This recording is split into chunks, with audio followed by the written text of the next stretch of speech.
Is it true that the person who commits suicide lags behind from his spiritual destination in 100 births? He has to be born 100 times again to reach the place where they were.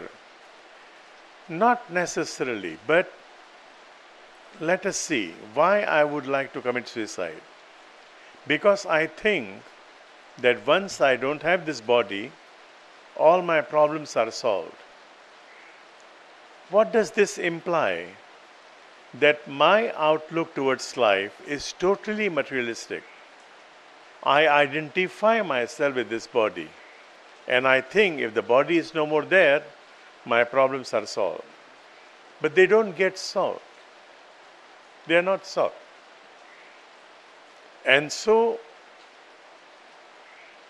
if somebody commits suicide, this soul will be really feeling very bad, because then he realizes that my problems are not solved.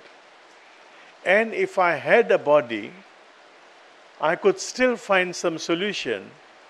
Now I don't have a body, I don't have a vehicle to do something. And so it will always try to communicate. There are some genuine mediums, but not many of them, very few in the world. Very few, I will tell you. The whole world, you can count them. Most of the people, they just make up stories, So they will try to find out. They'll try to find out the solution to their problems. They'll try to communicate. And that's not easy. And that is hell. This soul is going through the worst type of hell because it doesn't have the body and it wants to do something it cannot do. So I will not tell you that this takes 100 years, 100 lifetimes or no. It depends on the realization of the soul upon committing suicide. I made a mistake, okay, let me now try to find another body. And yet, because of our previous karmas, your lifespan in this life is already fixed. And that fixing of that lifespan is not based on years. It is based on how many breaths you take, how many times you are breathing. Normally, we are breathing about 15 times in a minute. If you are meditating, you have been meditator for some time, your breathing will automatically go down to about 12.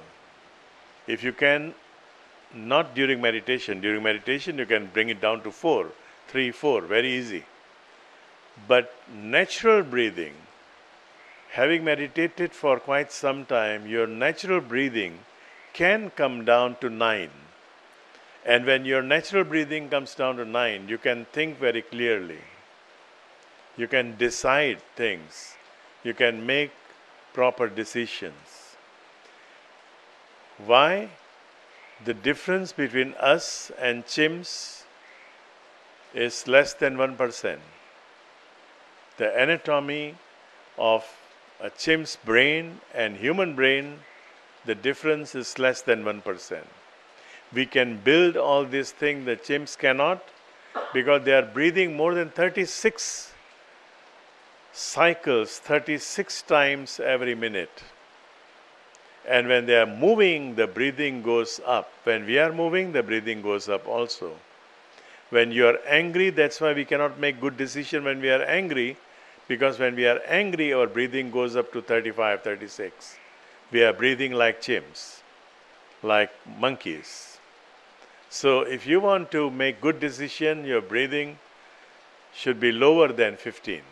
15 is normal. Lower than 15, your breathing, your decision making will be good. If you are breathing 36 times in a minute, you cannot think clearly. You cannot build anything. You cannot create something. So all this creation, whatever development you see, whatever technology you see, is just because we are breathing 15 times. And if you are breathing less than that, you can become more creative. And that's what meditation is about, to bring down your breathing naturally.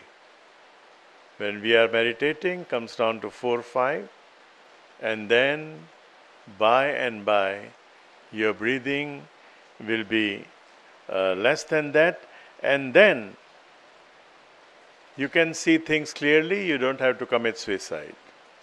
You know this too shall happen, this too shall pass. You don't have to commit suicide because things are just things. You have to go through all the things to finish the cycle, finish your karma and start anew.